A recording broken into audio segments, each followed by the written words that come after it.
جو خود کو زمین پر پیرون سمجھتے ہیں، ان پیرونوں کی موجودگی میں آپ سب نے نکل کر یہاں پہ ایک شاندار کنونشن کیا. آپ سب کا شکریہ. مبشر عباسی صاحب اسپیشلی بلوچستان تشریف لائے، اس سے پہلے بھی آئے تھے.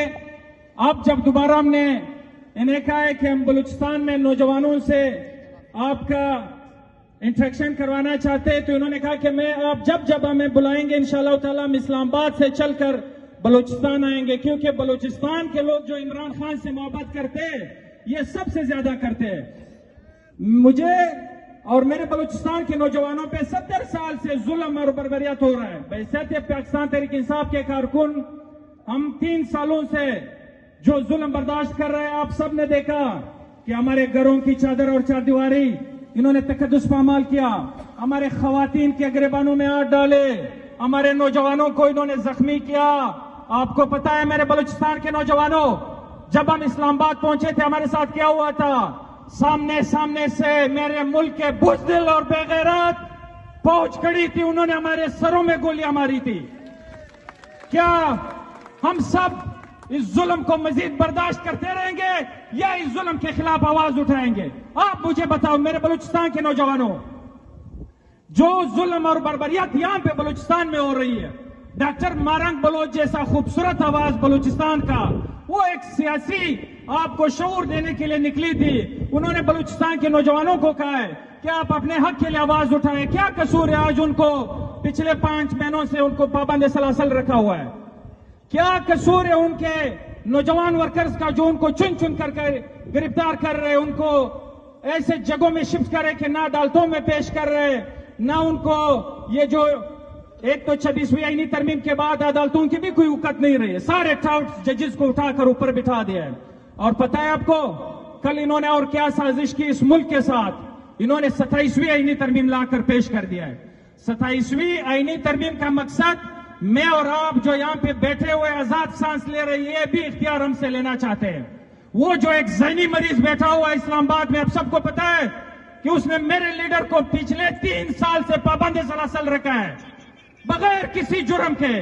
میرے لیڈر کا جرم اور گناہ صرف اور صرف یہ ہے کہ انہوں نے پاکستانی عوام کو جینا سکھایا، سر اٹھا کر بات کرنا سکھایا. میرے بلوچستان کے نوجوانوں کو بتایا، پورے پاکستان کو نوجوانوں کو بتایا کہ ہم صرف اور صرف اپنے اللہ کے سامنے سر جھکائیں گے، کسی جرنل کے سامنے، کسی پیرون کے سامنے، کسی امیر کے سامنے کبھی کسی صورت ہم سر جھکانے والے نہیں ہیں.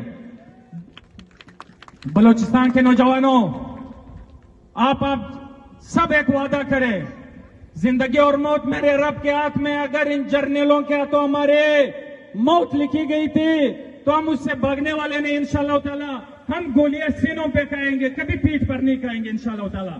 آپ سب نے وعدہ کرنا ہے، آپ سب نے وعدہ کرنا ہے. عمران خان کے رہائی کا یہ تحریک جو یہاں آج بارکان سے شروع ہوا انشاءاللہ تعالی، بلوچستان کے یہ نوجوان، یہ لیڈرشپ جو آج آپ کو سٹیج پہ نظر آ رہی ہے، یہ ایک ڈسٹرکٹ جائیں گے انشاءاللہ تعالی، پورے بلوچستان کو موبلائز کریں گے، متحرک کریں گے. اس کے بعد ہم اسلام آباد کا رخ کریں گے. دیکھتے ہیں یہ ایوانیں کیسے نہیں گرتی ہے. ایسے پیرونوں کو یہ عوام کا سمندر بہا کر لے جائے گا انشاءاللہ، اور اڈیالہ جیل کے تالے ٹوٹیں گے. عمران خان ہمارا نکلے گا انشاءاللہ تعالی، پوری دنیا دیکھے گی. عمران خان ایک مرتبہ پھر لیڈ کرے گا، وہ وزیر اعظم بن کے رہے گا انشاءاللہ تعالی.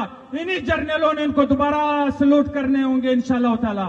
تو نوجوانوں، آپ سب کا میں مزید ٹائم نہیں لوں گا. ہمارے دوست بیٹھے ہوئے، ہم نے جانا انشاءاللہ تعالی. کل بھی ہمارا کنونشن ہے.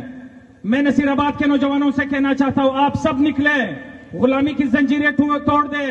انشاءاللہ تعالی پھر پشین کا رخ کریں گے، ہم مسلم باغ کا رخ کریں گے. بلوچستان کے نوجوان انشاءاللہ تعالی اس مرتبہ پورے پاکستان کے لیے مومنٹم بنائیں گے انشاءاللہ. تو آپ سب نے وعدہ کرنا ہے ہاتھ اٹھا کر، احسن ایاز کے تران جو آپ کو پیغام دیں گے آپ سب نے اس کا شانہ بشانہ کھڑے رہنا ہے اور ان سرداروں کو شکست دینا ہے جو ان کے ٹھاٹ سے نیچے. اس کے بعد ہم نے انشاءاللہ تعالی اس کے ساتھ اوپر بھی حساب کتاب کرنا ہے. آپ سب کا ایک مرتبہ پھر دل سے شکریہ.